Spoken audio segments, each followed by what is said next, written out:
Hoy vamos a hablar sobre la relación que hay entre la historia de las civilizaciones y la contabilidad, basado en los textos del proyecto de aula Cultura Contable y los videos narrativos La historia de las civilizaciones de Diana Uribe. Comenzamos en nuestro recorrido por la Edad Antigua que data desde el año 4500 a.C. y el siglo V. Mesopotamia es el primer registro escrito en tablillas convexas llamadas tel, las cuales debían de tener un lenguaje sencillo y eran hechas en arcilla. La escritura se inventó para llevar la contabilidad entre los imperios, constatar en el paso de los pueblos, enseñar la cultura y enseñar a leer a la población. Fue entonces cuando se hizo necesario un sistema de control para conservar los datos que interesaban al rey y a sus gobiernos, los impuestos, las transacciones comerciales, etc. En las tablillas se hablaban de elementos esenciales de una cuenta, el título de una cuenta, el nombre de los compradores, las cantidades entregadas y el total de dicho suministro. Se comienzan a mostrar los movimientos de cada día, o sea, un movimiento diario, movimiento de relaciones con otras personas dando origen al débito y al crédito. En el año 2500 a.C., en Babilonia, habían unos grandes templos de culto. En uno en particular, llamado Sigurat, Torre de Babel, se descifraron las tablillas con el primer código, el primer texto escolar, el primer diccionario, la primera contabilidad, entre otros. Tenían un mercadeo entre diferentes países. Los templos eran considerados como bancos. En este se encontró uno de los códigos más importantes, el código de Hammurabi. Los persas ayudaron al surgimiento de las civilizaciones, invadiendo la gran parte de Mesopotamia, apareciendo las empresas laicas o bancos. La contabilidad en Egipto surge de la necesidad de crear un sistema para las personas que tenían actividades económicas o tenían bienes, ya fueran para tener un control equilibrado o para tener una válida recaudación de los impuestos. Los egipcios pasan de tener tablillas a unos papeles llamados papiros. Los papiros tienen un orden de escribir las cosas. Los papiros de Zenón proporcionan información sobre las operaciones de carácter público y privado. También logran sustituir por completo la economía natural por el sistema monetario. Esto se puede entender como un gran avance para la economía. La contabilidad empieza a ser una profesión. Con el sistema bancario llegan los giros bancarios, y a los banqueros se les otorga una responsabilidad, la cual es entregar recibos a la gente a la que se le da dinero. En el papiro de Re, encontrado en Egipto, muestra los secretos del buen cálculo y las buenas técnicas contables. El registro de los griegos que influencia todavía en la actualidad es que el orden de las cuentas eran más o menos cronológicas y que los ingresos se enumeraban antes que los gastos. En cuanto a los gastos, se anotaban primero los que se pagaban con cargo a un fondo de depósito. Los templos y deidades de los griegos se convertirán en bancos de depósito, que más adelante se transformarán en bancos de crédito. Los sacerdotes en banqueros. Junto a los bancos de los templos se comienzan ya a asistir a las especializaciones del comercio con dinero y los primeros bancos privados. Los recibos se aportan en el templo de Apolo en la organización administrativa del santuario, y las diversas clases de monedas que se encuentran en el templo nos dan la idea de circulación monetaria. La rudimentaria contabilidad del templo y también nos muestra el nivel de los salarios. Atenas fue la metrópolis financiera y principal mercado de capitales, centro de un vasto imperio marítimo con relaciones comerciales. Atenas se veía obligada a tener una moneda estable para su correcto desarrollo de sus relaciones exteriores. Este fue el dracma de plata y el estate de oro. Se utilizaron placas de mármol donde se grababan las ofrendas aportadas por los fieles a Dios. En Roma se manifestó cómo algunos altos cargos como banqueros y comerciantes llevaban sus cuentas. Los libros más llevados eran los de los ingresos y gastos. Los romanos llevaban una contabilidad muy organizada desde los primeros siglos y eran muy minuciosos a la hora de administrar sus empresas agrícolas. Ponían un especial cuidado en anotar hasta las menores operaciones. Su libro se llamaba Codes Assecti Spentris, el cual significa Código Libre de Ingresos y Gastos. En la Edad Media aparecen tres sistemas contables. El primero, los memoriales. Estos se pueden dividir en primitivos, que se encarga de abonar a los clientes cada vez que se le presta una cantidad de dinero, y en la lanzada, que era el que tomaba registro de crédito, deudas, operaciones de caja, que contiene verdaderos inventarios, entre otros. En otras palabras, son libros que muestran la evolución hacia la formación de las cuentas. El segundo, la partida doble. que se basaba en anotaciones de 2 puntos en las que se ponen el deber y en la otra el haber, pero además se tiene que ver que el importe cargado sea igual al abonado y que la información esté en una misma unidad monetaria. Y por último, la partida simple. Se sigue al principio de caja, es decir, los movimientos se contabilizan únicamente cuando modifican el saldo de las cuentas de tesorería, entradas y salidas de dinero. En la cultura griega existían muy pocas cosas en las cuales invertir el dinero. Los bienes que acumulaban el gobierno o la iglesia en sus entonces no podían acumularse para hacer un comercio o trato. En lugar del comercio existía el intercambio de materias primas o el trueque. La caída del Imperio Romano y la invasión de los bárbaros marcaron el fin de una civilización y el nacimiento de otra. La técnica contable nace y se desarrolla con el intercambio comercial.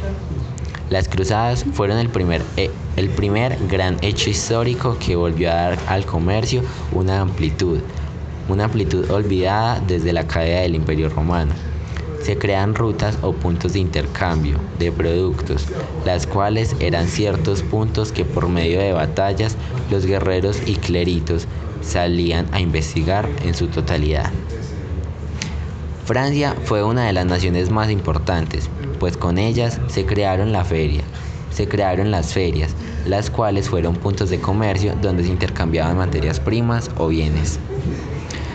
Aparece Aristóteles, uno de los más grandes filósofos griegos, expresando la intuición por el conocimiento superior, es decir, un conocimiento científico. Fue el primero en relacionar el comportamiento patrimonial y la felicidad del individuo. Escribió que existen 2 especies de ciencias, evidenciando que una cosa es el estudio social, la extracción o hipótesis de una riqueza global, y la otra, la ciencia palpable de la riqueza individual del Estado. La Edad Media entre Grecia y Roma se va a llamar la Era del Renacimiento. Aparece Luca Pacioli con su libro Suma de aritmética, geometría, proporción y proporcionalidad, en la cual propone varios puntos teniendo en cuenta en su entorno social. Estos eran: el propietario del negocio al inicio de cada año deberá realizar un inventario y efectuar la relación de los bienes y obligaciones del negocio, enumeradas en orden de su habilidad y su valor, indicado que el valor debería ser el primero en la lista. Las operaciones debían hacerse de forma cronológica en el libro denominado memorable. El registro de todas las operaciones debía efectuarse en la moneda veneciana, lo que implicaba que debía analizarse la conversión de las monedas extranjeras a moneda veneciana. Los clérigos van a conservar los textos y los documentos de los que antes fue el mundo de la antigüedad. Benedetto aconsejó que ningún mercader confiara en su memoria, por lo tanto se vieron obligados a inventar la teneduría de libros, ya que era su única esperanza para saber de lo que pasaba, y así, al conservar documentos y textos, personas que más adelante quieran buscar información lo podrían hacer. Más tarde aparece el Renacimiento, el cual se basa en un cambio en la mirada del mundo. Gracias a este cambio se crean las partidas dobles, se crean unas nuevas clases sociales como lo son el proletario y la burguesía. Se crean los grandes mercaderes y por otras funciones tales como los nuevos modelos de sociedades y compañías mercantiles, como lo son las compañías limitadas. La formación de amplias redes bancarias, la creación de nuevos instrumentos de crédito y tráfico financiero, y el establecimiento de posibilidades reguladoras de seguro marítimo.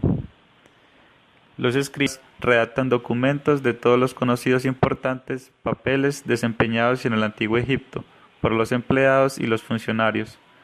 También tenían que aprender la aritmética y los elementos de la teneduría de libros. Los escribas como contadores tenían que tener la valoración de todas las cosas susceptibles de ser aceptadas como impuestos o entregarse como salario.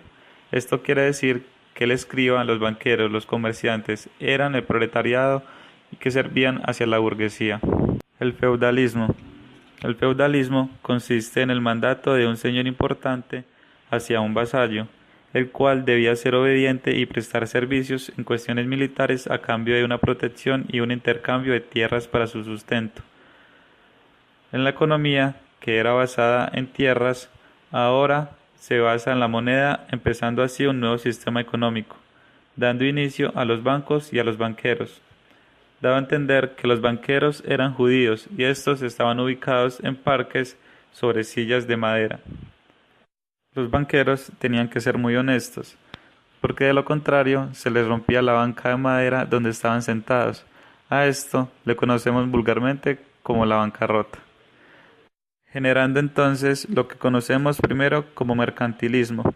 Más adelante vamos a conocer como capitalismo. La prosperidad económica se basaba fomentando la agricultura y la industria a fin de aumentar las exportaciones y restringir las importaciones para acumular de este modo oro y materiales preciosos. Como una nación no se puede enriquecer si no es a costa de otras, el capitalismo entra como la cantidad de recursos, bienes y valores disponibles para satisfacer una necesidad de llevar a cabo una actividad definida y generar un beneficio económico o una ganancia en particular. Se da la aparición de los estados nacionales de España, Portugal, Francia e Inglaterra, que aparecen como las mayores potencias de ese entonces, es decir, se convierten en las ciudades principales y centrales.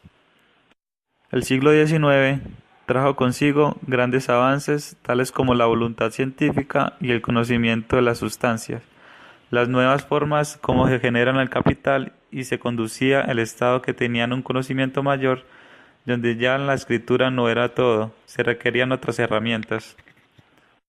Augusto Comte creó una nueva metodología, observar y teorizar. La introducción original de la contabilidad en el campo de la ciencia ocurre en el año 1834. No es posible especificar que esa fecha sea la de transformación científica, pero indica que el inicio del siglo XIX fue el verdadero tiempo de iniciación del raciocinio científico de la contabilidad. Con esto damos como por finalizado nuestro recorrido por la historia de las civilizaciones, uniéndolo con todos los aspectos más importantes de la contabilidad.